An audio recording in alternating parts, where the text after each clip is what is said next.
El pecado puede permanecer oculto por un tiempo, pero tarde o temprano, la justicia de Dios cae con todo su peso. En la época en que Israel aún no tenía rey, cuando los jueces gobernaban y la voz de Jehová parecía lejana, la corrupción se apoderó del corazón del santuario.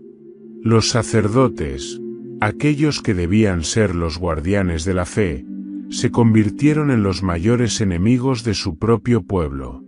Los hijos del sumo sacerdote Elí, Jofní y Faíns, usaron su poder para robar, abusar y burlarse de las leyes de Dios. Ellos creían que nada ni nadie los castigaría. Pero en la oscuridad del tabernáculo, un niño estaba a punto de escuchar una voz que cambiaría el destino de Israel para siempre. La caída de la casa de Elí no solo fue un juicio divino, sino un recordatorio de que la impunidad no dura para siempre. Este es un relato de traición, corrupción y justicia divina. Una historia real que la Biblia nos cuenta con detalles impactantes. Si quieres conocer cómo Dios derribó a los impíos y levantó a un profeta que cambiaría el curso de la historia, quédate hasta el final de este vídeo. No olvides suscribirte y compartirlo, porque esta es una historia que todos deben conocer. El sol del ocaso bañaba con tonos dorados la ciudad de Silo, donde el tabernáculo se alzaba como el corazón palpitante de Israel. Las peregrinaciones al santuario eran un evento sagrado, una tradición que recordaba al pueblo su alianza con Jehová. Entre los cientos de personas que ascendían cada año para ofrecer sacrificios y rendir culto, una mujer caminaba con pasos pausados y el corazón encogido por la aflicción. Ana, esposa de Elcaná, llevaba sobre sus hombros un peso invisible, más doloroso que cualquier carga física. Desde hacía años, ella vivía bajo la sombra de una humillación constante. Aunque su esposo la amaba con ternura, su vientre permanecía estéril. Y como si su dolor no fuera suficiente, debía soportar las burlas de Penina, la otra esposa de Elcaná, quien le daba hijos y no perdía oportunidad para recordarle su condición. En la cultura de Israel, la maternidad no solo era una bendición, sino una prueba de favor divino.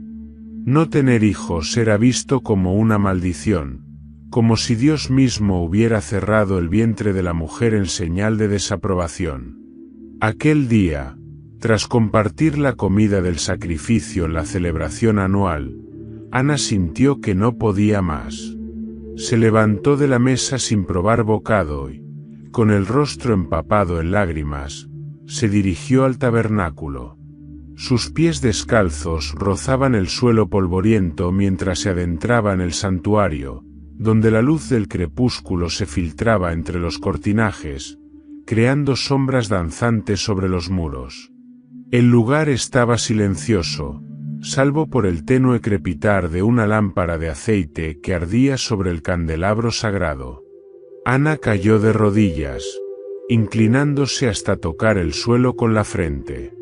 Su llanto era mudo, pero su espíritu clamaba con la fuerza de un alma quebrantada. Sus labios se movían, aunque ninguna palabra se escuchaba. Oh, Jehová de los ejércitos, si te dignas mirar la aflicción de tu sierva y te acuerdas de mí, si me das un hijo varón, yo lo entregaré a ti todos los días de su vida. Nunca pasará navaja sobre su cabeza, susurró en su corazón. Esta promesa no era una petición egoísta. No anhelaba un hijo solo para silenciar las burlas o llenar el vacío de su hogar. Lo deseaba para glorificar a Dios, para ofrecerle un siervo consagrado, uno que pudiera servirle con pureza en un tiempo de corrupción y pecado. Mientras ella oraba con fervor, un hombre observaba la escena con ceño fruncido. Elí, el sumo sacerdote, estaba sentado en su silla cerca de la entrada del santuario. Sus ojos cansados, opacados por los años, se fijaron en Ana con creciente sospecha. No era común ver a una mujer en tal estado dentro del tabernáculo. Su forma de murmurar sin emitir sonido, y la angustia reflejada en su rostro, lo llevaron a una conclusión errónea. ¿Hasta cuándo estarás ebria? Aparta de ti el vino. Le dijo en tono severo, su voz grave resonando en el recinto sagrado. Ana alzó la vista, sorprendida. Sus ojos estaban enrojecidos por el llanto, pero en ellos brillaba una determinación inquebrantable. No, señor mío, respondió con humildad, sin resentimiento en su voz. No he bebido vino ni sidra. Solo soy una mujer atribulada de espíritu. He estado derramando mi alma delante de Jehová. Elí, al notar su sinceridad, sintió un leve rubor de vergüenza. Su juicio había sido apresurado. Esta mujer no era como aquellas que sus propios hijos corrompían en la entrada del tabernáculo. Sus palabras brotaban con la honestidad de quien no busca engañar. Vete en paz, dijo finalmente, su voz más suave. Que el Dios de Israel te conceda la petición que le has hecho. Ana asintió y se puso de pie. Algo dentro de ella había cambiado. No había recibido una respuesta inmediata, pero su corazón halló consuelo en la certeza de que Dios la había escuchado. Regresó a su familia con el rostro iluminado por una paz que no había sentido en años. Los meses pasaron, conforme la rueda del tiempo giraba, su cuerpo comenzó a cambiar. Una mañana, mientras la brisa matutina peinaba los campos de Efraín, Ana sintió el primer movimiento en su vientre. Se llevó las manos al abdomen, su corazón latiendo con fuerza. Dios había escuchado su clamor. El tiempo de espera terminó, y Ana dio a luz a un hijo varón. Sus ojos se llenaron de lágrimas al sostenerlo por primera vez. Su piel era suave como la cera recién pulida, y su llanto, un eco de la fidelidad divina. Con un susurro tembloroso, pronunció su nombre. Samuel, porque lo pedía Jehová. Pero la historia no terminaba ahí. Ana había hecho un voto, y su gratitud la impulsaba a cumplirlo. Cuando el niño hubo crecido lo suficiente, tomó su mano con ternura y emprendió el camino a Silo. El tabernáculo, testigo de su promesa, ahora sería el hogar de su hijo. Elí, el mismo sacerdote que la había malinterpretado aquella noche, recibió al pequeño con manos temblorosas. Ana no dudó en entregarlo, pues sabía que él pertenecía a Dios. Por este niño oré, le dijo, y Jehová me ha concedido lo que le pedí. Ahora yo se lo cedo a Jehová todos los días de su vida. Samuel, con ojos curiosos y alma inocente, observaba los majestuosos muros del santuario. Su destino estaba trazado, y aunque él aún no lo sabía, un día su nombre resonaría en la historia de Israel como profeta, juez y siervo fiel de Dios. Así comenzó la vida de Samuel en el tabernáculo, entre la luz de los candelabros y la sombra de un sacerdocio corrupto. La semilla había sido plantada, y en el tiempo señalado, daría fruto. Samuel apenas había dejado atrás los primeros años de infancia cuando su madre lo llevó de regreso a Silo, cumpliendo la promesa que había hecho a Jehová. A pesar del dolor de separarse de su hijo, Ana no vaciló. Lo sostuvo en sus brazos por última vez antes de entregarlo en las manos del sumo sacerdote Elí. Jehová ha sido fiel, y aquí está el hijo que le pedí, dijo con voz firme, aunque sus ojos estaban húmedos. Ahora él le pertenecerá por todos los días de su vida. Elí, anciano y de semblante grave, miró al niño con detenimiento. Aún era tierno de edad, con el cabello rizado y ojos que reflejaban la inocencia de un alma sin mancha. Para él, recibir a Samuel no era solo una nueva responsabilidad, sino un recordatorio del poder de Dios. Este niño había sido pedido en oración y dedicado en santidad. Ana y Elcaná regresaron a su hogar, dejando a Samuel en el tabernáculo. Desde entonces, el niño comenzó a servir en la casa de Jehová, aprendiendo cada día los ritos sagrados, la preparación de las ofrendas y el mantenimiento de la morada de Dios. Aunque sus manos eran pequeñas, su corazón era grande en obediencia. A diferencia de otros niños, Samuel no se quejaba ni mostraba signos de rebeldía. Su alma estaba dispuesta a aprender y servir. Elí lo trataba con una mezcla de afecto y autoridad, dándole instrucciones sobre los deberes del sacerdocio y la importancia de la santidad en la presencia de Dios. Sin embargo, a medida que Samuel crecía en gracia, el contraste con los otros hijos del sacerdote se volvía más evidente. Los hijos del sumo sacerdote, Jofní y Faíns, eran hombres depravados. A pesar de haber nacido en el linaje sacerdotal, no tenían el más mínimo respeto por las leyes divinas ni por el tabernáculo. Usaban su posición para obtener ganancias deshonestas y saciar sus deseos perversos. Cuando el pueblo traía sus sacrificios a Jehová, ellos exigían lo mejor de la carne antes de que fuera presentada ante Dios. Según la ley, los sacerdotes tenían derecho a ciertas porciones, pero Jofní y Faíns no esperaban a que la grasa fuera quemada en el altar.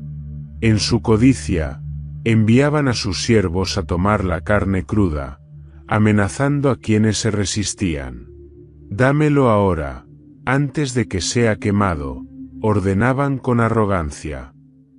«No aceptaremos carne cocida, sino cruda».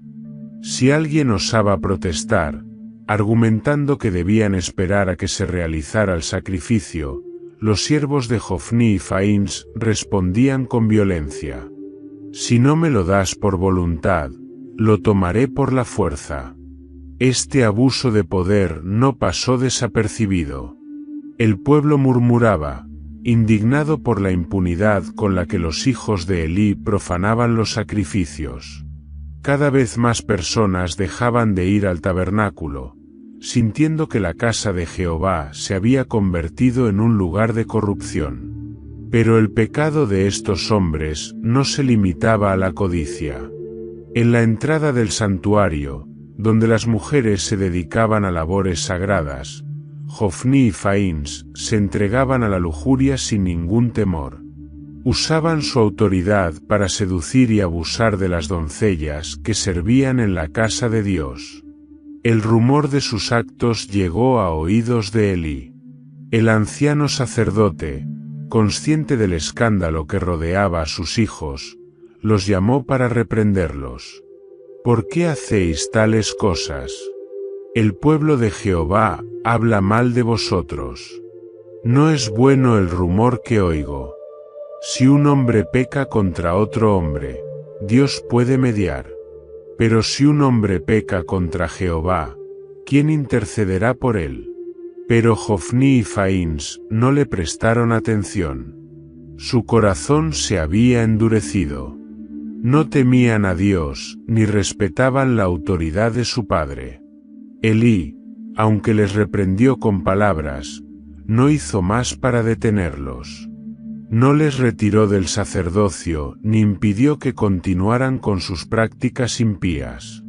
Sus ojos, debilitados por la vejez, parecían incapaces de ver la profundidad de la corrupción que consumía su propia casa. Mientras la maldad de los hijos de Elí ensombrecía el tabernáculo, Samuel crecía con una luz distinta.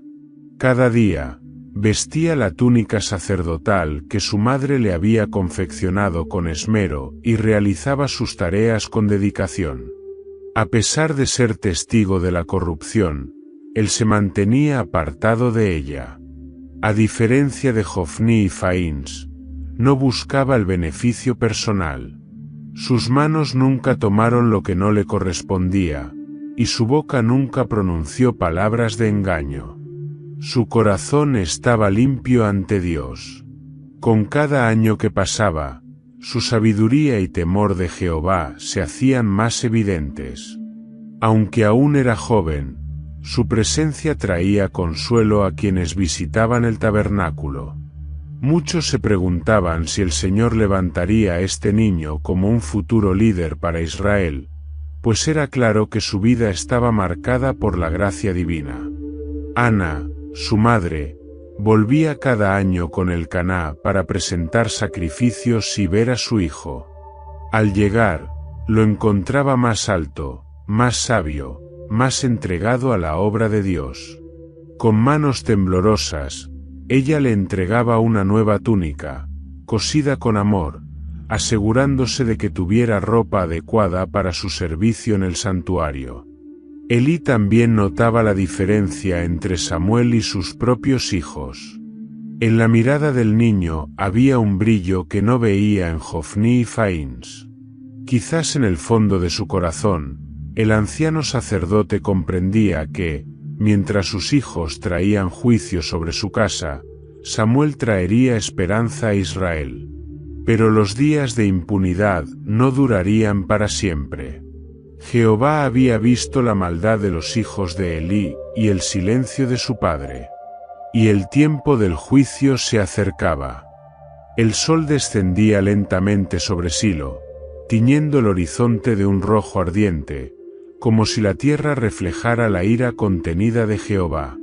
En el tabernáculo, donde debían elevarse oraciones y holocaustos con reverencia, se desarrollaban actos de corrupción y deshonra. La santidad del lugar se veía profanada por aquellos que deberían haber sido sus guardianes, Jofní y Faíns, los hijos del sumo sacerdote Elí. Estos hombres, nacidos en la casa del sacerdocio, no conocían el temor de Dios ni el significado de la justicia. Se comportaban como dueños del santuario, manipulando los sacrificios y explotando a los devotos que acudían con la esperanza de hallar favor ante Jehová.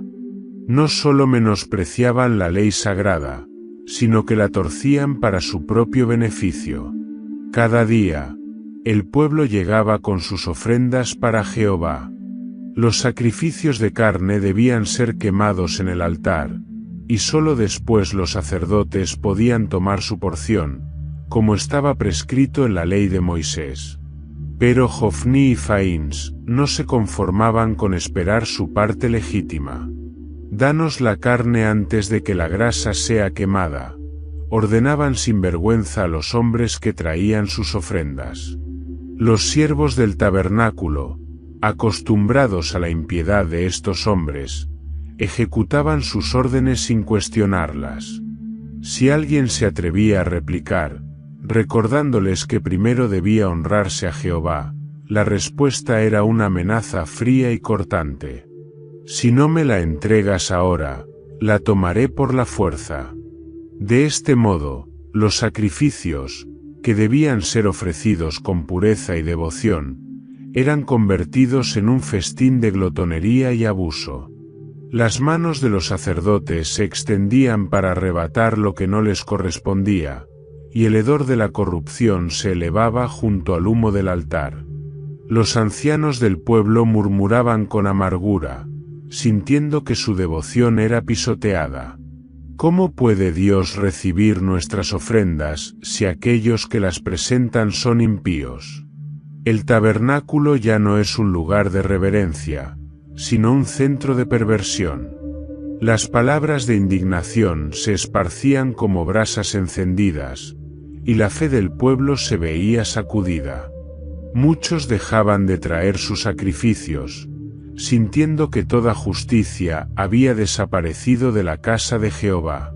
Pero el pecado de Jofní y Faíns no se limitaba a la avaricia. Sus corazones estaban consumidos por la lujuria, y sus manos, en lugar de elevarse en oración, se extendían con intenciones impuras. A la entrada del tabernáculo, donde las mujeres servían en la obra de Dios, ellas se convertían en presa fácil para los hijos del sumo sacerdote. Jofní y Faíns las llamaban en la penumbra, usando su autoridad para forzarlas a cumplir sus deseos.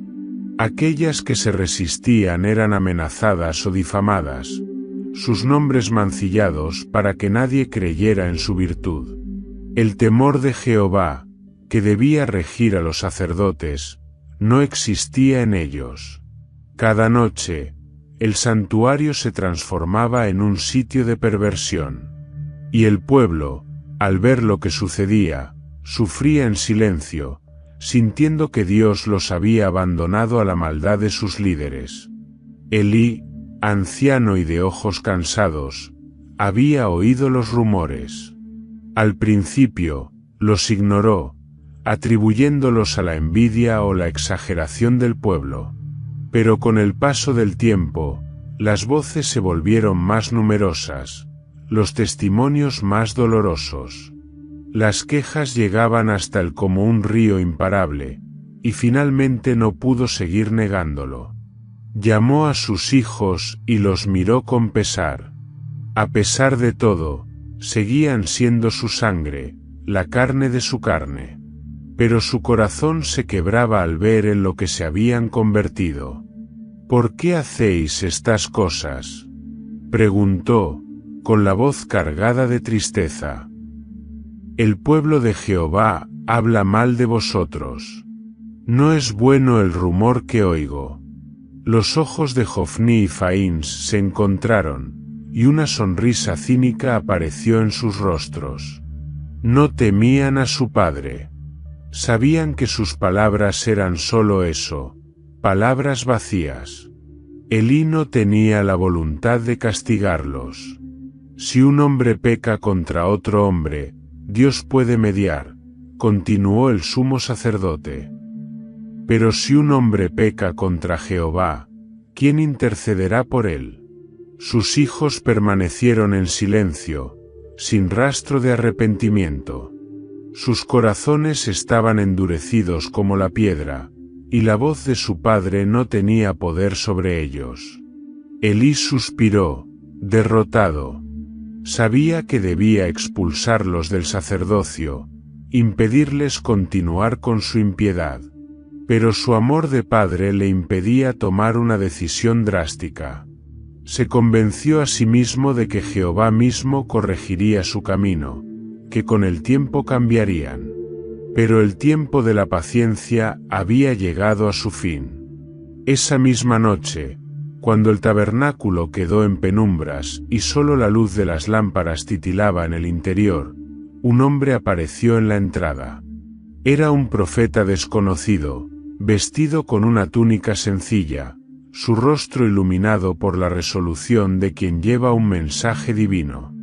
Elí lo recibió con recelo, pues su corazón temía lo que este hombre tenía que decirle. Y con voz firme, el enviado de Dios pronunció el juicio.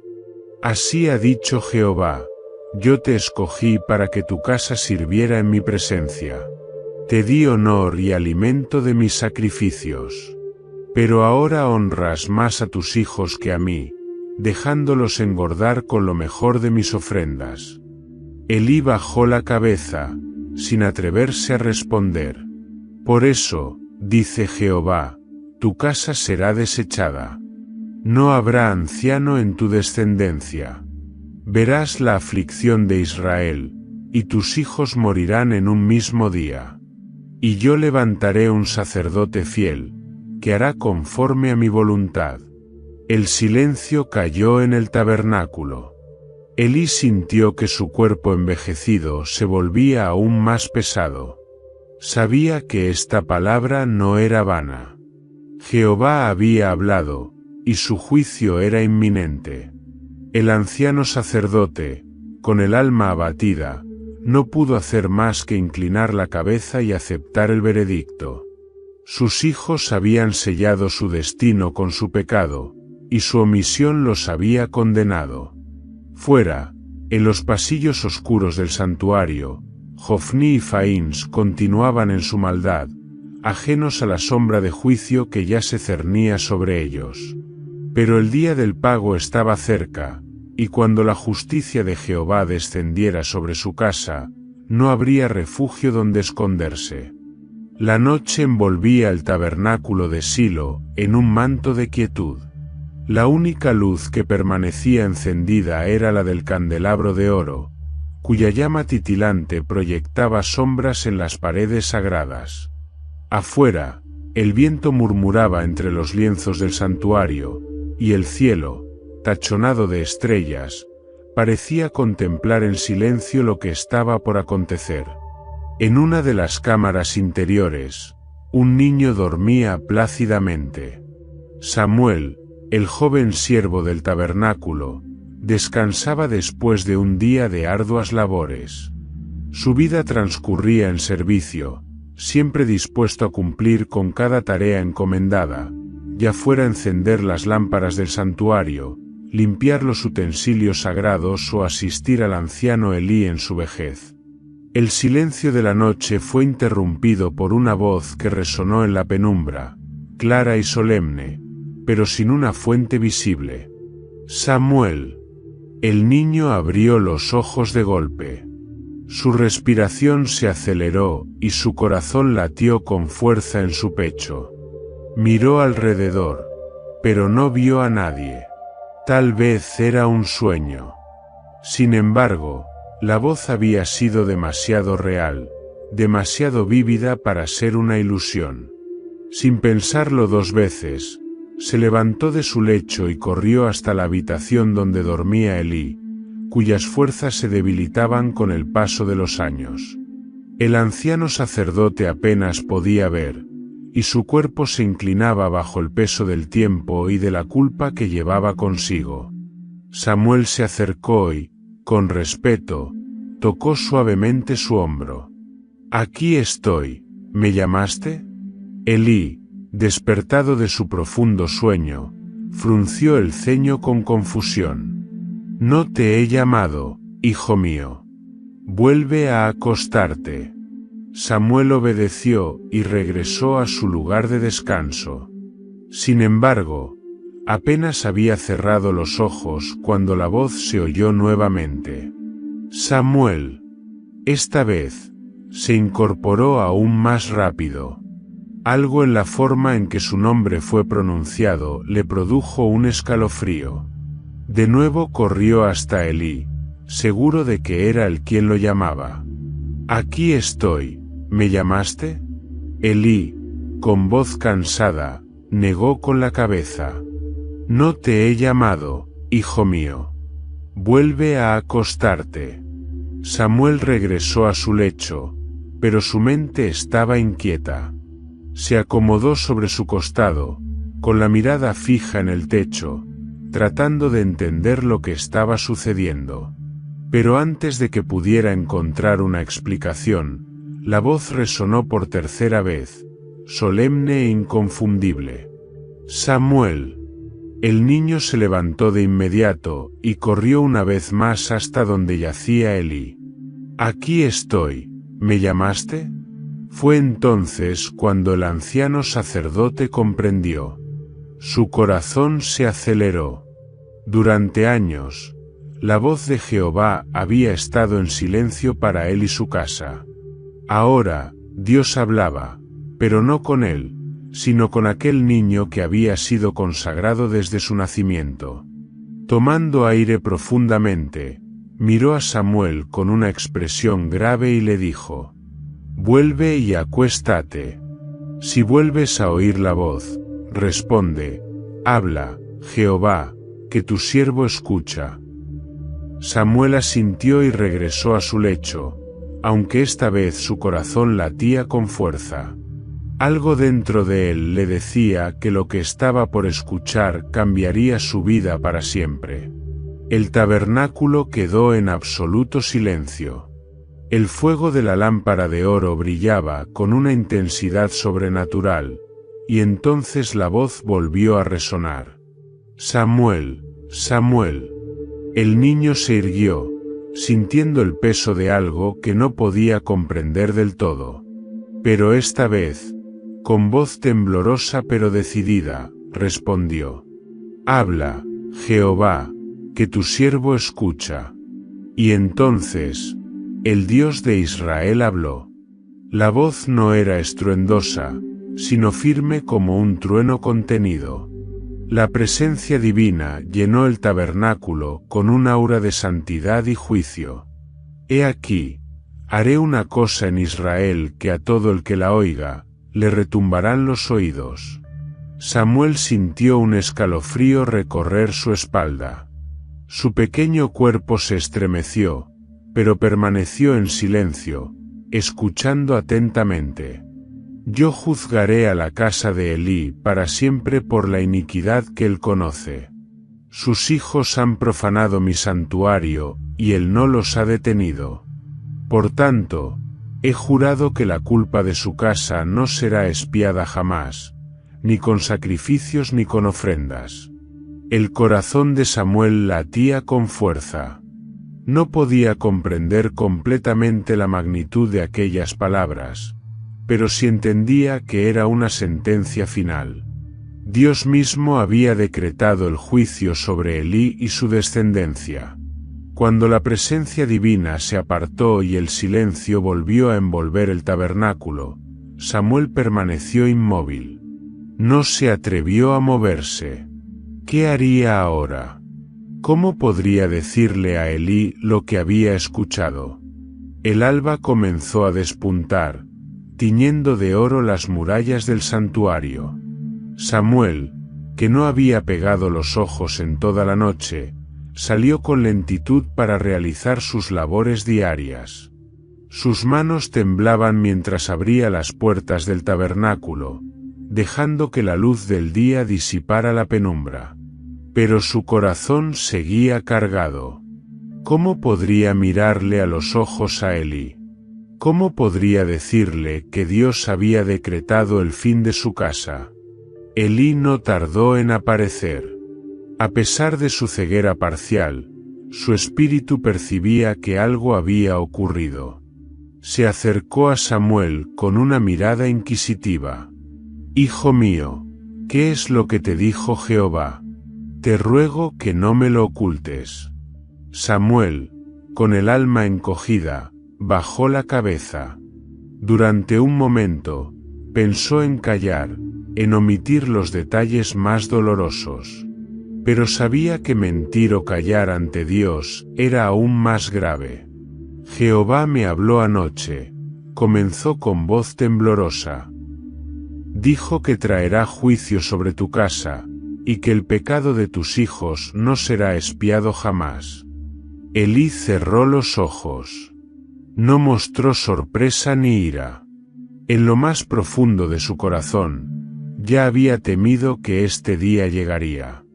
Sus manos se apoyaron en el madero del umbral, y con voz apagada, murmuró: Jehová es. Haga lo que bien le parezca.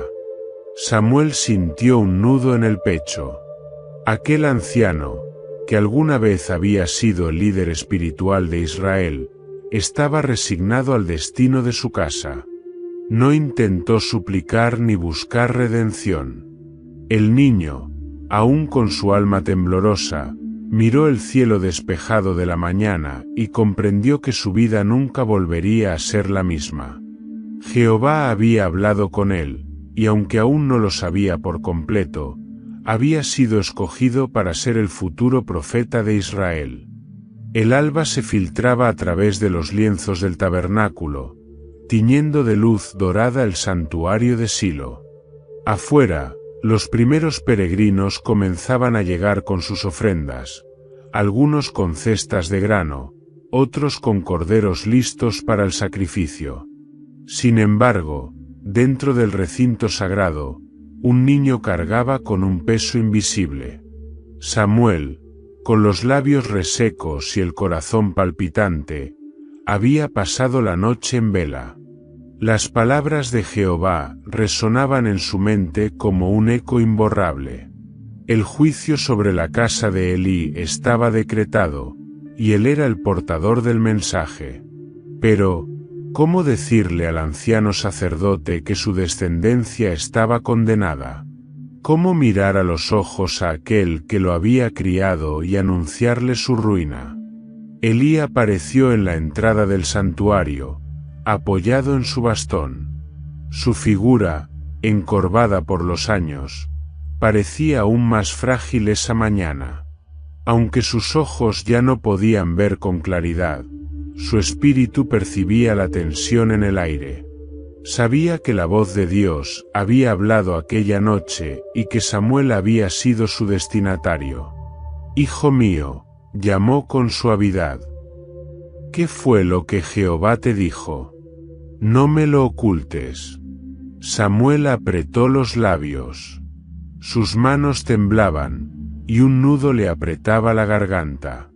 Quiso callar, quiso buscar palabras más suaves, pero sabía que no podía tergiversar el mensaje de Dios. «Jehová ha dicho que traerá juicio sobre tu casa», murmuró, con la voz apenas audible. «Que el pecado de tus hijos no será expiado jamás, y que tu linaje será cortado para siempre». Elí guardó silencio. No mostró sorpresa ni desesperación. Sus ojos opacos se fijaron en algún punto lejano, como si estuviera contemplando su destino en el horizonte. Finalmente, tras un largo suspiro, pronunció las palabras que sellaron su resignación. «Jehová es. Haga lo que bien le parezca». Samuel sintió un escalofrío recorrer su cuerpo. No hubo súplica, no hubo lágrimas, ni siquiera un intento de pedir misericordia. Elí aceptaba el destino que su propia omisión había provocado. El niño lo miró con tristeza. Aunque Elí había sido débil en corregir a sus hijos, había sido una figura paternal para él. Ahora, su historia llegaba a su trágico desenlace. El silencio del tabernáculo no tardó en romperse. Con el paso de los días, los rumores comenzaron a extenderse como un incendio en el campo seco. Los siervos, los levitas y los peregrinos empezaron a susurrar entre sí sobre lo que había ocurrido aquella noche. Dios habló con el niño Samuel. Dicen que ha pronunciado juicio contra la casa de Elí. Jofní y Faíns están condenados. Al principio, los sacerdotes corruptos ignoraron las murmuraciones. Para ellos, las advertencias eran algo cotidiano, un ruido lejano que no merecía atención. Se habían vuelto insensibles al temor de Dios, confiando en que su posición los haría intocables. Jofní, con su usual arrogancia, se rió al escuchar los rumores. ¿Dios va a destruirnos? Que lo intente. Hasta ahora, nada nos ha sucedido. Faíns, con su mirada oscura y fría, no dijo nada, pero su desprecio era evidente. Para ellos, Samuel era solo un niño que repetía palabras sin importancia. Sin embargo, fuera del círculo de corrupción, el pueblo veía en Samuel algo diferente. Si Jehová había hablado con él, significaba que era un elegido. Conforme los días pasaban, Samuel continuaba creciendo, no solo en edad, sino en sabiduría y favor delante de Dios y de los hombres.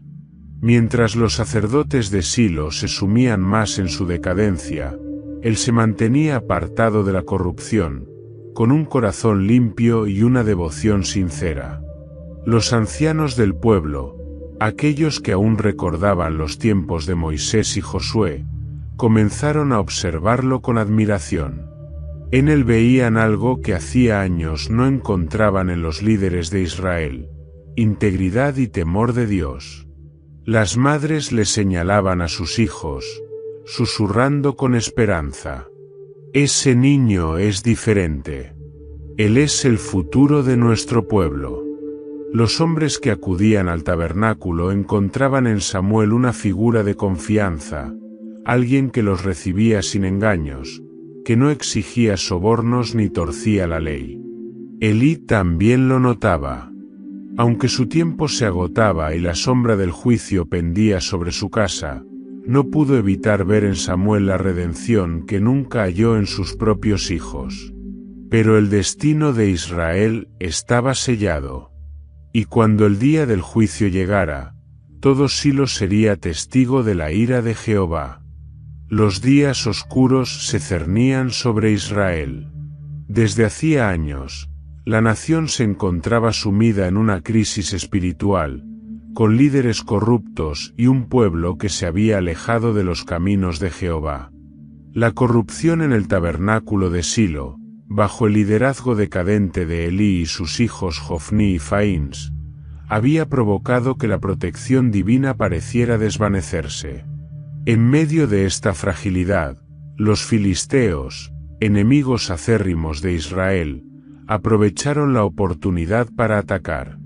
Desde sus fortalezas costeras, avanzaron con sus ejércitos, dispuestos a someter a los hebreos y consolidar su dominio sobre la región. Su armamento era superior, sus guerreros eran fieros y su confianza en la victoria era absoluta. Los líderes de Israel se reunieron en Afec, una de sus principales fortalezas militares.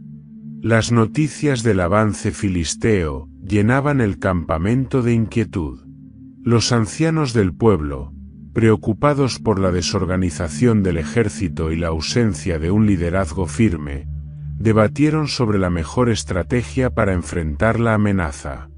¿Cómo podremos vencer si Jehová no está con nosotros?, preguntó uno de los ancianos, con voz angustiada. En el pasado, nuestros padres marchaban con el arca del pacto y Dios les daba la victoria.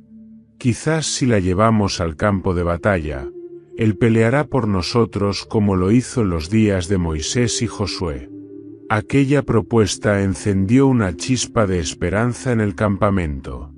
El arca del pacto era el objeto más sagrado de Israel, el símbolo de la presencia de Jehová entre su pueblo. Contenía las tablas de la ley, el maná del desierto y la vara de Aarón que floreció. En su desesperación, los líderes creyeron que con ella en su poder, el triunfo sería inevitable. Pero lo que no entendieron fue que el poder de Dios no residía en un objeto, sino en la obediencia de su pueblo. La corrupción del sacerdocio y la indiferencia espiritual de Israel habían alejado la presencia divina, y llevar el arca al campo de batalla sin arrepentimiento era un acto de superstición y arrogancia. La noticia de la decisión llegó hasta Silo, donde el arca del pacto reposaba en el santuario. Para transportarla, los líderes enviaron a los únicos que tenían autoridad para hacerlo, Jofní y Faíns, los hijos de Elí. Cuando la convocatoria llegó a sus oídos, en lugar de temer a Dios y reconocer su necesidad de arrepentimiento, se enorgullecieron. Para ellos, esto no era una señal de advertencia, sino una oportunidad para demostrar su poder. Cuando llevemos el arca con nosotros, los filisteos huirán aterrorizados. Ningún pueblo puede resistir el poder de Jehová. El ejército de Israel se llenó de júbilo al ver a los sacerdotes salir de Silo con el arca sobre sus hombros. Un estruendoso grito de guerra resonó por todo el campamento, sacudiendo la tierra con su intensidad. Jehová ha venido al campamento. La victoria es nuestra. Desde la distancia, los filisteos escucharon el rugido del ejército hebreo y comenzaron a temer. Entre ellos, los oficiales de guerra susurraban con preocupación: Dios ha descendido al campamento de los hebreos. Jamás hemos enfrentado algo así. Algunos soldados vacilaron, recordando las historias de cómo Jehová había destruido a Egipto y abierto el Mar Rojo para su pueblo. Pero los líderes filisteos, con corazones endurecidos, no estaban dispuestos a ceder. Sed valientes. Si huimos, Seremos esclavos de los hebreos como ellos lo fueron de nosotros. Peleemos con todas nuestras fuerzas. Con estas palabras, se prepararon para el combate. Al amanecer, las trompetas de guerra anunciaron el inicio del enfrentamiento. El ejército de Israel, con el arca del pacto en medio de sus filas, avanzó confiado, esperando que Dios interviniera a su favor sin importar su estado espiritual. Pero Jehová no estaba con ellos. La batalla fue feroz. Los filisteos, superando su temor inicial, cargaron con furia. Su disciplina y superioridad en armamento comenzaron a hacer estragos en las líneas israelitas. El caos se apoderó del campamento hebreo cuando sus soldados, en vez de luchar con valentía, empezaron a caer presa del pánico. La supuesta garantía de la victoria se desmoronó rápidamente. La presencia del arca no impidió que la espada enemiga hiciera su trabajo. El campo de batalla pronto se llenó de cadáveres, y los que aún estaban en pie comprendieron la amarga realidad. Jehová no estaba con ellos. El pánico se convirtió en desbandada. Los soldados israelitas comenzaron a huir en todas direcciones, dejando el arca desprotegida. Jofni y Faíns, quienes hasta ese momento se habían mostrado arrogantes, ahora comprendieron demasiado tarde su error. El castigo divino los alcanzó en pleno combate. Los filisteos derrotaron al ejército de Israel, y en un acto impensable, capturaron el arca del pacto. Por primera vez en la historia de Israel, el símbolo de la presencia de Dios fue arrebatado de sus manos. Los hijos de Elí murieron en la batalla, cumpliendo así la profecía pronunciada sobre ellos. El desastre fue total. La derrota de Israel no solo significó la pérdida de miles de vidas, sino también la mayor humillación de su historia. El pueblo había creído que podía manipular a Dios, pero aprendieron que su favor no podía ser comprado con amuletos o símbolos sagrados. La gloria de Jehová se apartó de Israel, y con ello, comenzó una de las épocas más oscuras para la nación. El eco de la batalla aún retumbaba en la distancia cuando un mensajero emergió de entre las ruinas del campo de guerra. Su túnica estaba rasgada, su rostro cubierto de polvo y ceniza. Sus pies descalzos golpeaban el suelo con urgencia mientras corría sin descanso hacia Silo, la ciudad que hasta esa mañana había albergado el objeto más sagrado de Israel, el arca del pacto. Israel había caído. Los filisteos, aquellos enemigos a los que el pueblo de Dios creía inferiores, habían no solo derrotado a su ejército, sino que se habían llevado el símbolo mismo de la presencia de Jehová. Y más aún, los hijos del sumo sacerdote, Jofni y Faíns, habían muerto en el fragor de la batalla, cumpliéndose la palabra que Dios había pronunciado contra la casa de Elí. Silo aún no sabía de la tragedia que había ocurrido en el campo de batalla. Sus habitantes esperaban noticias con incertidumbre, pero confiaban en que el arca les aseguraría la victoria. Para ellos, no existía la posibilidad de un fracaso. En la entrada del tabernáculo, Elí estaba sentado en su acostumbrada silla de madera, encorvado y envejecido. Su mirada, casi ciega, vagaba en el horizonte, esperando cualquier indicio del desenlace de la guerra. Había servido como sumo sacerdote durante décadas, pero en su corazón sabía que su tiempo estaba llegando a su fin. El destino de su casa había sido sellado por su propia pasividad, por no haber corregido a sus hijos cuando aún había tiempo. El sonido de pisadas apresuradas rompió el silencio de la tarde. Desde la distancia, la figura del mensajero apareció, cubierto de sudor y con el semblante desfigurado por el terror y la angustia. Al entrar en la ciudad, Los ancianos y las mujeres se agruparon a su alrededor. Sus rostros reflejaban ansiedad y temor. ¿Qué ha sucedido? ¿Cómo nos fue en la batalla? Preguntaron con desesperación.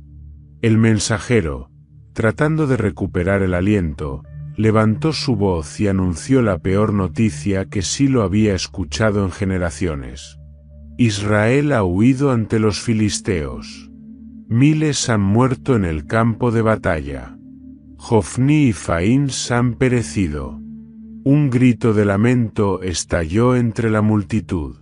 Madres que habían enviado a sus hijos a la guerra cayeron al suelo, desgarrándose las vestiduras.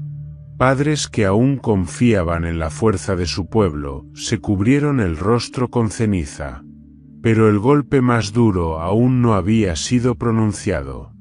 El arca de Dios ha sido tomada. El silencio que siguió a esas palabras fue mortal. Las miradas se clavaron en el mensajero, incapaces de procesar lo que acababan de escuchar. El arca del pacto, robada. Era impensable. Era como si Dios mismo hubiera abandonado a Israel. A unos pasos de la multitud, Elí permanecía inmóvil. Sus oídos, aunque debilitados por los años, habían captado cada palabra. El hombre que había servido como sumo sacerdote de Israel, que había presenciado milagros en el tabernáculo, que había guiado a generaciones en el culto a Jehová, se estremeció. No preguntó por sus hijos. En su corazón, ya había aceptado su destino. Pero cuando sus labios temblorosos pronunciaron una última pregunta, fue como si el peso de los años cayera sobre él de golpe. Dime, el arca, ¿qué ha sido del arca de Dios? El mensajero, con temor, bajó la cabeza y repitió la sentencia que lo condenó todo. El arca ha sido tomada. En ese instante, Elí dejó escapar un suspiro profundo. Su espalda, ya frágil, se arqueó repentinamente. Su viejo cuerpo, incapaz de soportar la noticia, se inclinó hacia atrás y cayó pesadamente de su silla. Un crujido seco resonó en el suelo de piedra. Los gritos de la multitud se apagaron cuando vieron al anciano sacerdote yaciendo en el suelo, con el cuello torcido de forma antinatural. La caída había sido fatal. Y así, Elí murió, en el mismo día en que la gloria de Jehová fue arrebatada de Israel. Pero la tragedia aún no había terminado. Dentro de la ciudad, en una casa cercana al santuario, una mujer entraba en trabajo de parto. Era la esposa de Faíns, uno de los hijos de Elí. Los gritos de agonía resonaban dentro de la habitación. Las mujeres que la asistían intentaban calmarla, pero la angustia en su rostro era evidente. Tu esposo ha muerto en la batalla. La mujer, con un gemido desgarrador, cerró los ojos con fuerza. Tu suegro, el sumo sacerdote Elí, ha muerto al recibir la noticia. Sus labios temblaron y lágrimas de dolor se deslizaron por sus mejillas. El arca del pacto ha sido tomada. Aquellas palabras fueron la estocada final. El parto se precipitó en medio del duelo. La mujer, con sus fuerzas consumidas, dio a luz a un hijo varón, pero su mirada estaba vacía, como si su alma ya hubiera partido. Las mujeres que la rodeaban intentaron consolarla. Has dado a luz un hijo. Anímate, porque tienes un descendiente. Pero la madre, con la voz quebrada y la vida escapándose de su cuerpo, susurró un último nombre para su hijo. Icabod, porque la gloria se ha ido de Israel. Y con esas palabras, su espíritu se apagó. Así concluyó el destino de la casa de Elí. Jofni y Faíns murieron por la espada en la batalla. Elí cayó y se quebró el cuello al recibir la noticia. La esposa de Faíns murió de tristeza al dar a luz. El arca del pacto estaba en manos enemigas. La gloria de Dios se apartó de Israel.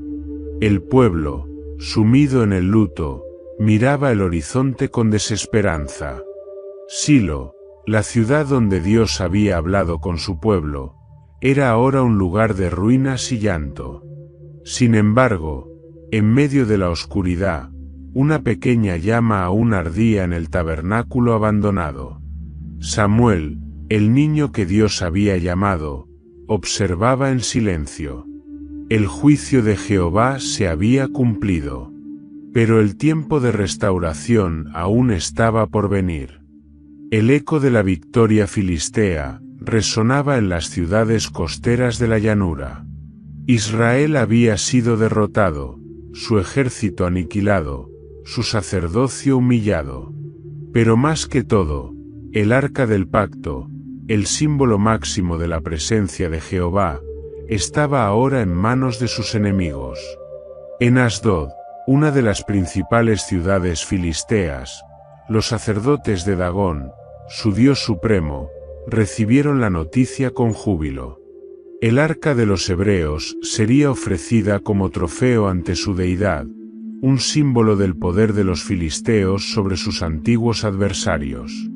Los príncipes y generales marcharon en procesión hasta el gran templo de Dagón, una estructura imponente con columnas talladas y un altar de piedra negra donde se le rendía culto. Entre vítores y gritos de celebración, llevaron el arca y la depositaron en el santuario, a los pies de la gigantesca estatua de Dagón. Para ellos, esto representaba la sumisión de Jehová ante su Dios. En su orgullo, no comprendieron que la batalla no la habían ganado por su fuerza, sino porque Dios había abandonado a Israel. La noche cayó sobre Asdod. Las antorchas del templo se apagaron y el silencio llenó la oscuridad. Pero cuando los primeros rayos del sol cruzaron los muros del santuario, los sacerdotes de Dagón entraron para presentar sus ofrendas matutinas y quedaron paralizados ante lo que vieron. La estatua de Dagón yacía postrada en el suelo, rostro en tierra, delante del arca de Jehová. El pánico se apoderó de ellos. Se apresuraron a levantar la imagen de su Dios, convencidos de que se trataba de un accidente. Tal vez la estructura había sido inestable, o el suelo había cedido. Pero cuando cayó la noche y el templo volvió a quedar en penumbras, sucedió algo aún más aterrador. A la mañana siguiente, cuando los sacerdotes entraron en el santuario, encontraron a Dagón nuevamente en el suelo, pero esta vez su cabeza y sus manos estaban cortadas y esparcidas en el umbral del templo. Solo el torso de la imagen permanecía intacto. El terror se apoderó de los filisteos.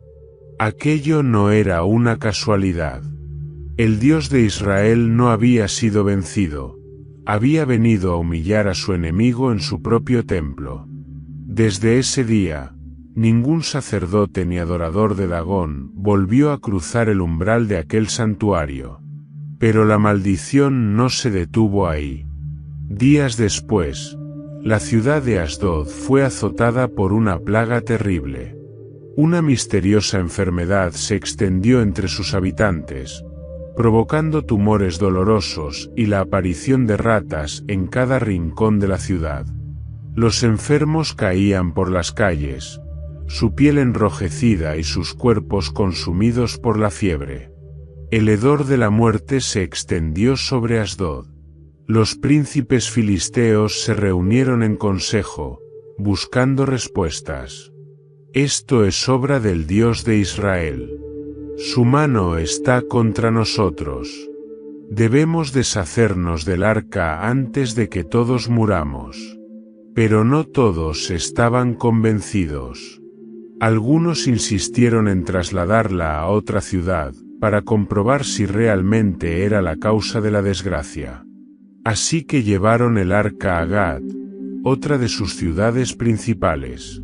Pero al poco tiempo, la plaga se extendió en Gad con la misma ferocidad. Tumores y muerte, una calamidad que los obligó a expulsar el arca de inmediato.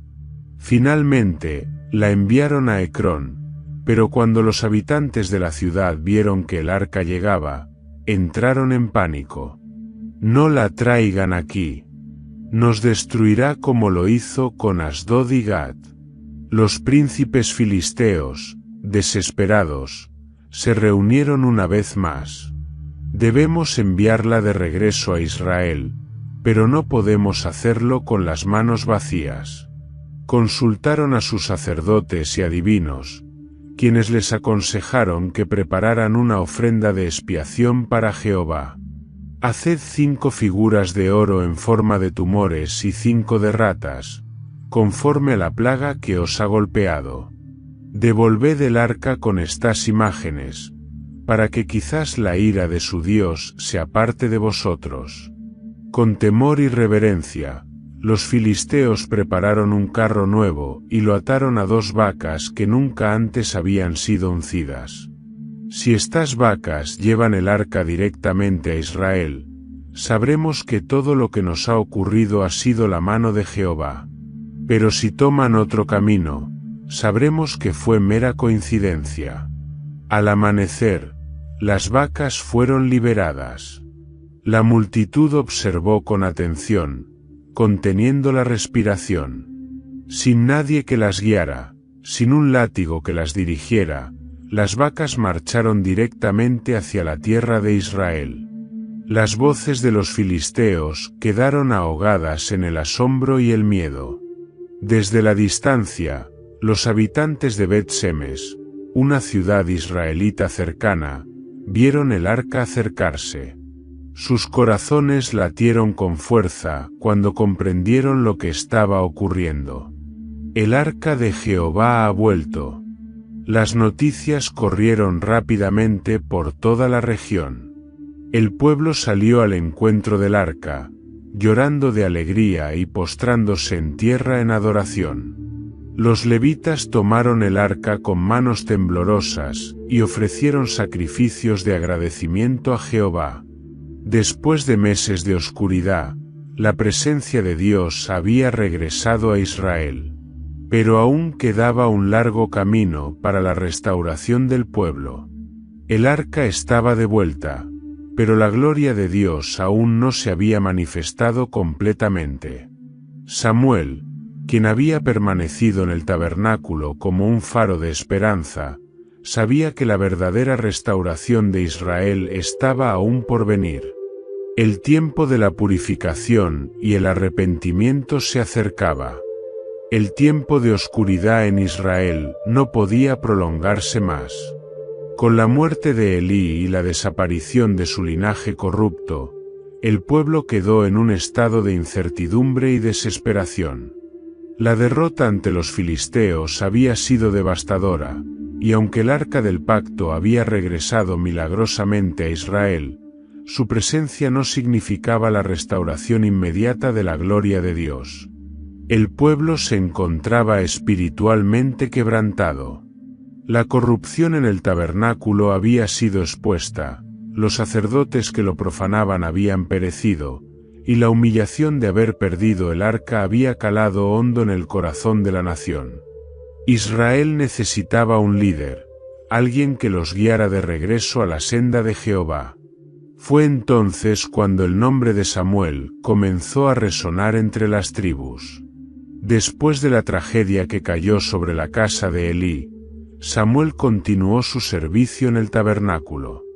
Ahora era un joven con madurez y discernimiento, cuya reputación se extendía por todo Israel. Desde que era un niño, Jehová lo había llamado, y ahora el pueblo comenzaba a verlo no solo como un siervo del santuario, sino como un verdadero profeta de Dios. Las personas comenzaron a acudir a él en busca de consejo y dirección. ¿Qué debemos hacer para que Jehová vuelva su rostro hacia nosotros?, preguntaban con angustia. Hemos pecado y nos hemos apartado. La derrota fue un castigo, pero ¿cómo podemos ser restaurados? Samuel escuchaba sus súplicas y veía el anhelo genuino en sus corazones. El pueblo quería regresar a Jehová, pero antes debía haber una verdadera purificación. Así, con autoridad divina, Samuel se levantó como juez sobre Israel. Samuel no fue un líder como los anteriores jueces de Israel, quienes surgieron en tiempos de guerra para traer liberación militar. Él no blandía una espada ni dirigía ejércitos, sino que gobernaba con la autoridad de la palabra de Jehová.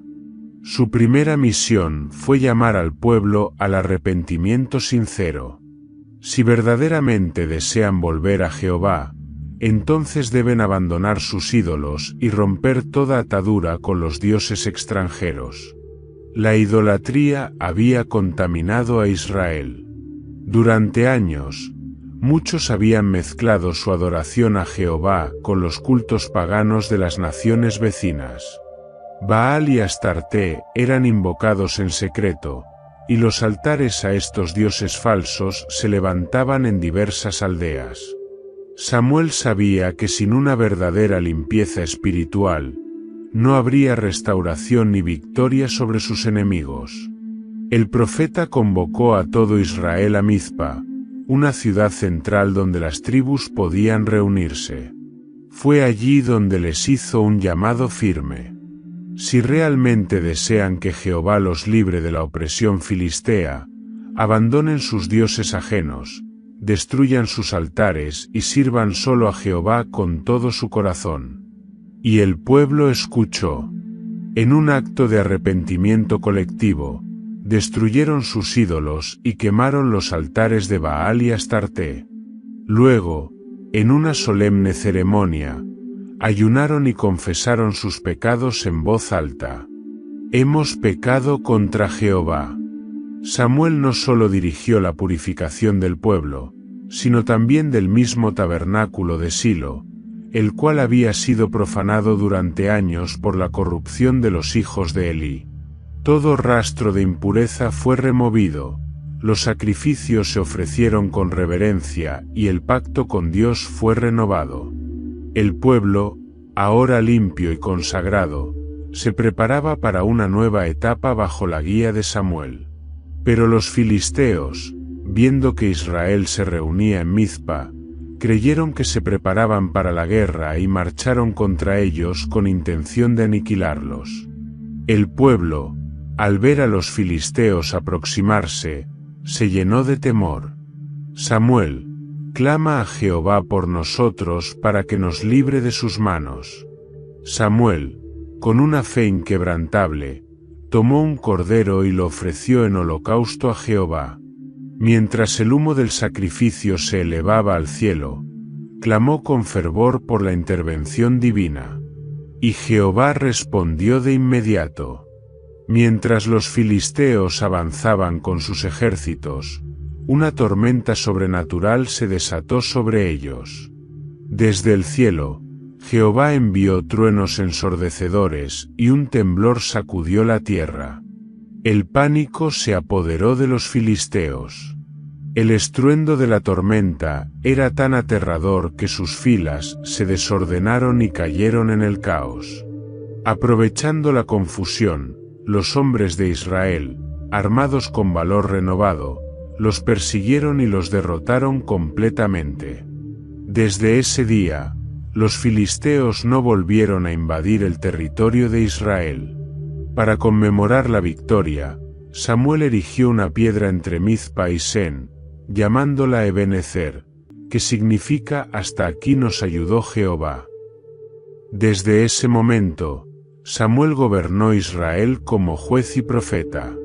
Cada año, viajaba por el país, juzgando con justicia y guiando al pueblo en el camino de la obediencia a Dios. Bajo su liderazgo, Israel disfrutó de paz y estabilidad, y el respeto por Jehová fue restaurado. Pero con el paso de los años, los ancianos del pueblo comenzaron a inquietarse. Samuel había envejecido, y sus hijos, a quienes había puesto como jueces en Berseba, no seguían su ejemplo. Entonces, el pueblo se acercó a Samuel con una petición que cambiaría el curso de la historia de Israel para siempre. «Danos un rey para que nos gobierne, como tienen las demás naciones». Samuel, sorprendido y entristecido por su petición, sabía que esta demanda significaba que el pueblo estaba rechazando el gobierno de Dios sobre ellos. Con el corazón afligido, Samuel se dispuso a buscar la voluntad de Jehová en este asunto. El destino de Israel estaba a punto de cambiar nuevamente. El amanecer despuntó sobre la llanura de Mizpa, bañando la tierra con un resplandor dorado. Desde todas las tribus de Israel, hombres, mujeres y niños comenzaron a llegar en grandes multitudes, respondiendo al llamado de Samuel, el profeta y juez de la nación. Era un día solemne, un día de restauración. Durante demasiado tiempo, Israel había caminado en sombras. La derrota ante los filisteos, la corrupción de sus sacerdotes y la pérdida temporal del Arca del Pacto habían sumido al pueblo en el caos y la desesperación. Pero ahora, la esperanza volvía a surgir. Samuel, de pie sobre una roca elevada, observaba a la multitud con una mirada firme y llena de propósito. Hoy era el día en que Israel debía tomar una decisión definitiva: servir solo a Jehová o seguir en su rebelión. Cuando todos estuvieron reunidos, Samuel levantó su voz con autoridad. Si de verdad desean regresar a Jehová con todo su corazón, entonces deben apartar de entre ustedes a los dioses ajenos y a Astarte. Prepárense para servir solo a Jehová, y Él los librará del dominio de los filisteos. Un murmullo recorrió la multitud. Las palabras de Samuel eran claras y directas. Durante años, muchos israelitas habían caído en la idolatría. Baal y Astarte se habían convertido en parte de su cultura, y aunque aún ofrecían sacrificios a Jehová, sus corazones estaban divididos. Pero ahora ya no podían seguir con una lealtad a medias. Debían elegir. El pueblo, conmovido y arrepentido, rompió en llanto. Uno a uno, comenzaron a traer los ídolos que habían escondido en sus casas, estatuillas de Baal, imágenes de Astarte talladas en madera y piedra. Sin dudar, los echaron al suelo y Samuel ordenó que fueran destruidos y quemados. «Hemos pecado contra Jehová», clamaron los ancianos del pueblo. «Nos hemos apartado, pero hoy volvemos a él». Para sellar su arrepentimiento, Samuel tomó un cordero tierno y puro y lo presentó como holocausto delante de Jehová. Las llamas ascendieron, consumiendo la ofrenda en el altar de piedra. El humo se elevó hacia el cielo como un símbolo del pueblo buscando la misericordia de su Dios. Mientras el sacrificio ardía, Samuel oró con fervor, pidiendo a Jehová que restaurara a Israel y lo protegiera de sus enemigos. La multitud, postrada en reverencia, esperaba la respuesta de Dios. Pero justo en ese momento, los filisteos aparecieron en el horizonte. Los espías israelitas divisaron una gran columna de soldados avanzando a toda prisa. Los filisteos habían oído que Israel se reunía en Mizpa, y creyeron que se estaban preparando para la guerra. Decididos a aplastar cualquier intento de rebelión, marcharon con toda su fuerza hacia el campamento de Israel. El pánico se apoderó del pueblo. No estaban preparados para la batalla. No habían traído armas, solo sus ofrendas y corazones arrepentidos. Algunos comenzaron a temer que este sería su final. Samuel, clama a Jehová para que nos salve. Samuel, sin vacilar, levantó sus manos al cielo. Jehová, nuestro Dios, pelea por tu pueblo. Defiéndenos de nuestros enemigos, porque en ti confiamos. Y en ese momento, los cielos se abrieron. Un estruendo ensordecedor sacudió la tierra. Truenos y relámpagos cayeron como fuego sobre el ejército filisteo. El estrépito fue tan aterrador y sobrenatural que los filisteos cayeron en pánico. El cielo rugía con una fuerza devastadora, y los invasores, confundidos y aterrorizados, intentaron huir en todas direcciones. Los israelitas, al ver el caos en las filas enemigas, tomaron valor y los persiguieron con todo su ímpetu. Con piedras, lanzas improvisadas y sus propias manos, los derrotaron completamente, persiguiéndolos hasta el valle de Bet-car. El milagro fue evidente. Jehová había peleado por Israel sin que ellos tuvieran que levantar una espada. Cuando la victoria fue completa, Samuel tomó una gran piedra y la erigió en el lugar donde Jehová les había dado el triunfo. Hasta aquí nos ayudó Jehová. Y llamó a aquel lugar Ebenezer, que significa piedra de ayuda, un recordatorio de que la fidelidad de Dios nunca falla. Desde aquel día, los filisteos no volvieron a atacar a Israel. Durante todo el tiempo que Samuel fue juez, hubo paz en la nación. El pueblo volvió a servir a Jehová con todo su corazón, y la sombra de la corrupción que había dominado el sacerdocio fue finalmente erradicada.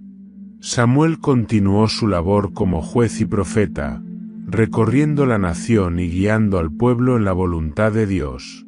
Pero con el paso de los años, el pueblo comenzó a inquietarse. Samuel era anciano, y sus hijos, a quienes había designado jueces en su lugar, no seguían sus caminos.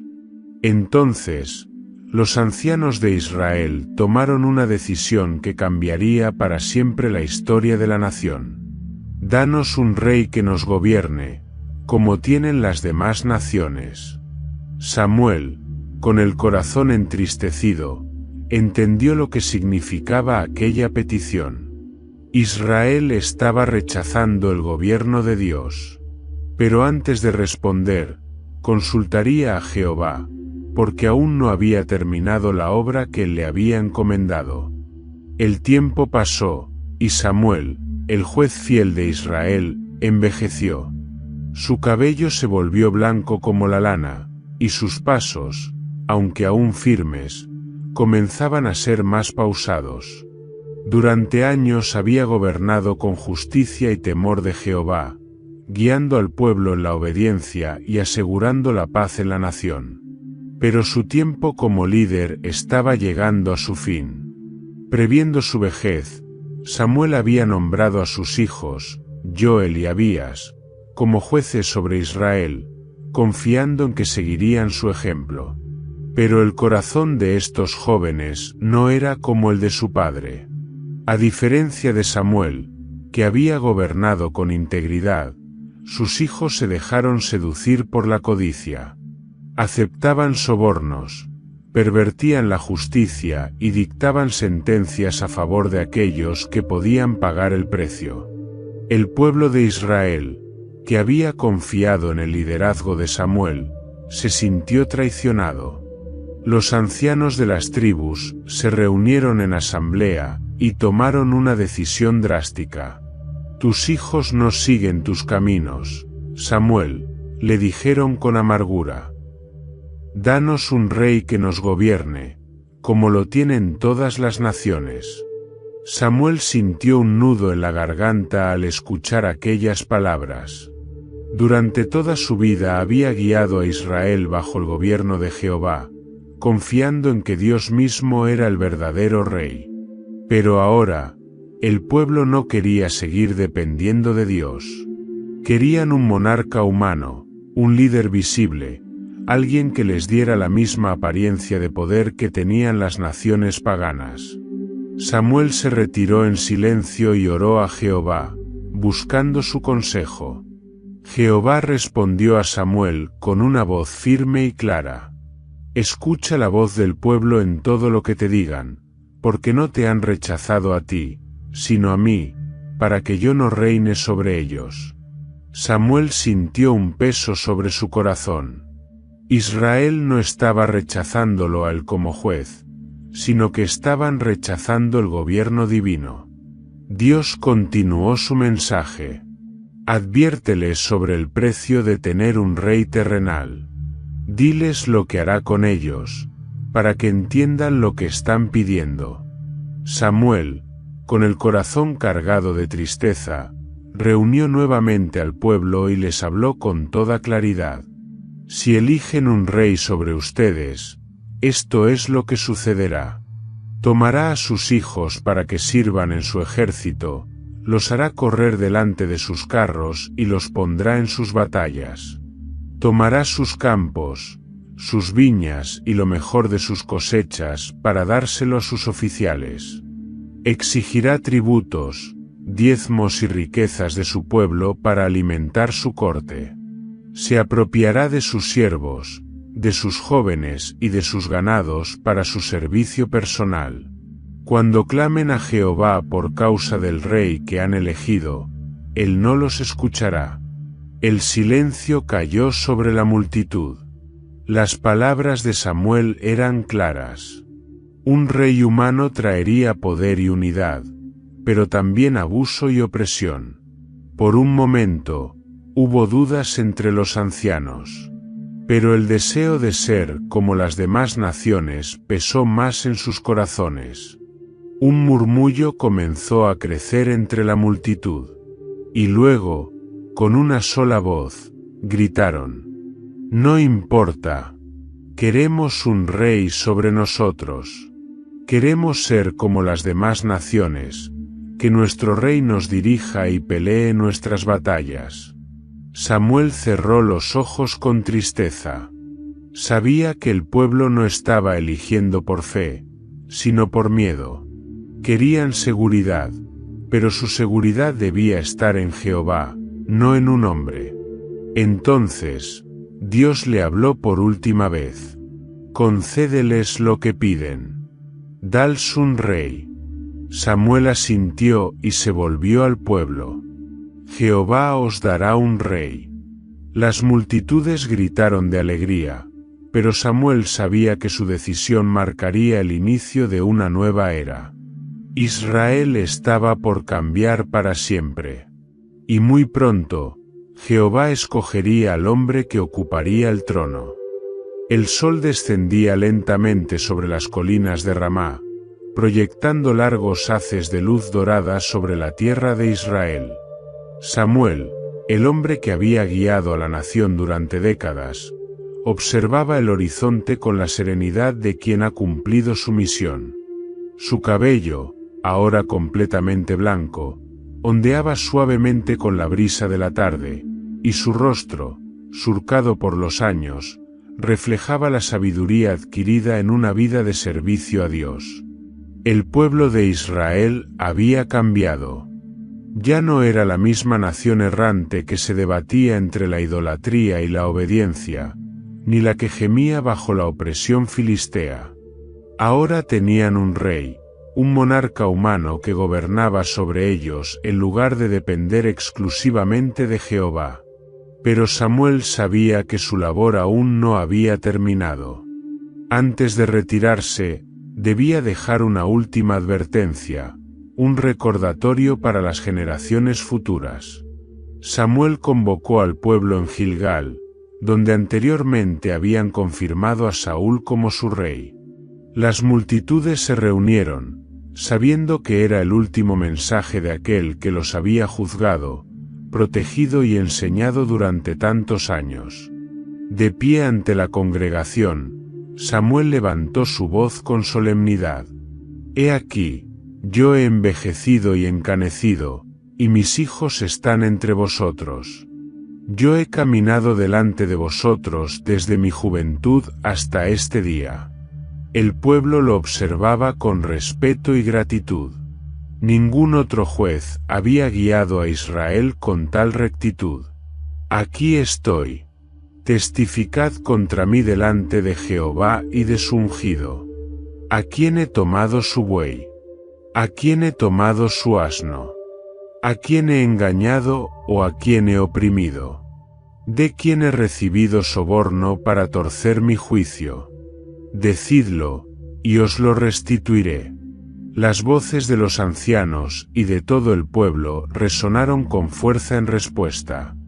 Nunca nos has engañado ni oprimido. Nunca has tomado nada de nadie. Samuel asintió. No necesitaba gloria personal, pero quería que el pueblo recordara que había servido con integridad, en contraste con los jueces corruptos que lo precedieron. Entonces, su rostro se tornó más serio. Jehová es testigo contra vosotros de que Él es vuestro verdadero rey. Pero vosotros habéis pedido un monarca humano. El pueblo bajó la cabeza, recordando que su petición de un rey no había sido un acto de fe, sino de desconfianza en Dios. Pero si vosotros y vuestro rey teméis a Jehová y le servís, y oís su voz, y no os apartáis de él, entonces bien os irá. Pero si desobedecéis y os rebeláis contra su palabra, entonces la mano de Jehová estará contra vosotros, como lo estuvo contra vuestros padres. El pueblo escuchaba con temor. Samuel hablaba con la misma autoridad con la que había llamado al juicio sobre la casa de Elí. No eran meras palabras, eran advertencias del Dios viviente. Para demostrar que Jehová seguía gobernando sobre Israel, Samuel alzó sus manos al cielo y clamó a Dios. Jehová, muestra hoy tu poder para que tu pueblo entienda. El cielo, que hasta ese momento había sido claro y despejado, se oscureció de repente. Un estruendo ensordecedor sacudió la tierra y un rayo cayó en medio del campamento, seguido de una fuerte tormenta. El pueblo, aterrorizado, cayó sobre su rostro, clamando por misericordia. Ruega a Jehová por nosotros, pues hemos pecado al pedir un rey. Pero Samuel, con voz firme, los tranquilizó. No temáis. Habéis hecho este mal, pero no os apartéis de Jehová, sino servidle con todo vuestro corazón. No vayáis tras dioses vanos, que no os aprovechan ni os libran, porque solo Jehová es fiel. Y en cuanto a mí, lejos sea de mí que peque contra Jehová dejando de orar por vosotros. Antes os instruiré en el camino bueno y recto. Solo temed a Jehová y servidle de verdad, con todo vuestro corazón, pues grandes cosas ha hecho por vosotros. Pero si persistís en hacer el mal, vosotros y vuestro rey pereceréis. Las palabras de Samuel quedaron grabadas en la mente del pueblo. Después de aquel día, Samuel se retiró gradualmente de la vida pública. Ya no lideraba las asambleas ni tomaba las decisiones de la nación. El trono ahora pertenecía a Saúl, y Samuel entendía que su papel había cambiado. Pero no desapareció por completo. Desde su hogar en Ramá, Samuel continuó siendo el consejero espiritual de Israel. Cuando el pueblo tenía dudas, cuando la nación enfrentaba crisis, los ancianos aún acudían a él en busca de dirección. Sin embargo, Samuel nunca dejó de observar con cautela el gobierno de Saúl. Sabía que el primer rey de Israel tenía debilidades, que su corazón era voluble y que su fe en Jehová era frágil. Y aunque se retiró en paz, sabía que aún quedaba un capítulo más en su historia. Al caer la noche en Ramá, Samuel reflexionaba sobre su vida. Recordaba los días de su infancia en el tabernáculo de Silo, la primera vez que escuchó la voz de Jehová llamándolo en la oscuridad. Recordaba la corrupción de Jofní y Faíns, y cómo Dios había traído juicio sobre la casa de Elí. Jehová había cumplido su palabra. La justicia de Dios había prevalecido. El sacerdocio corrupto fue erradicado. El arca fue devuelta a Israel. El pueblo se arrepintió y volvió a Jehová. Y ahora, Israel tenía un rey. Pero Samuel sabía que la historia de Israel aún estaba escribiéndose. Jehová aún tenía planes para su pueblo. Y aunque su tiempo de liderar había terminado, él seguiría observando. Porque cuando el rey fallara, y Samuel estaba seguro de que eso sucedería, Jehová levantaría a otro. Uno que sería conforme a su corazón. Pero esa era otra historia. Y así concluye la historia de Samuel, el profeta, juez y siervo fiel de Jehová. Desde su niñez en el tabernáculo de Silo hasta su retiro en Ramá, Samuel dejó un legado imborrable en la historia de Israel. Fue testigo de la caída de la casa de Elí, la restauración de la fe en Dios, la victoria sobre los filisteos y el establecimiento de la monarquía. Su vida fue un testimonio de la fidelidad de Dios y la importancia de la obediencia. Pero la historia de Israel no terminó ahí. El pueblo ahora tenía un rey, y pronto descubrirían que un trono humano jamás podría reemplazar el gobierno divino. Los errores de Saúl, la unción de David y la promesa de un reino eterno serían los siguientes capítulos de la historia de la redención de Dios para su pueblo. Si te ha gustado esta historia y quieres conocer más relatos bíblicos profundos y detallados, no olvides suscribirte al canal, comentar tu opinión y compartir este vídeo con tus amigos y familiares. Nos vemos en la próxima historia. Dios te bendiga.